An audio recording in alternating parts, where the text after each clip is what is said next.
Boss, paano naman po yung mga mapang-abusong napakataas magpatong sa kuryente? Halos wala nang binabayad yung may-ari dahil sa taas ng patong. So ang advice natin dyan, pag ganyan yung nangyari sitwasyon sa inyo, is maghanap na po kayo ng ibang malilipatan nyo. Nangyari po sa akin yan before.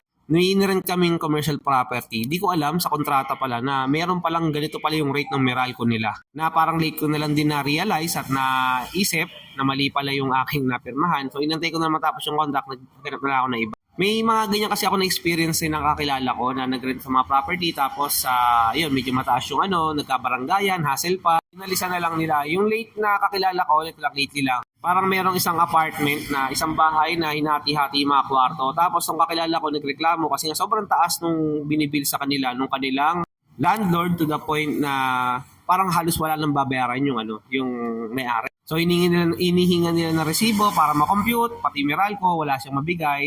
So parang wala rin nangyari doon, umalis din sila sa property. At yun, yung suspecha nila, ito nga may-ari ng bahay is ginagatasan sila. So ginawa na tong mag-asawa na to one time, parang pinatay nila lahat ng ilaw, binaba yung switch. Tapos parang sumigaw daw yung landlord, yung kuryente. So ibig sabihin parang nakasaksak yata tong landlord sa mga tenant niya.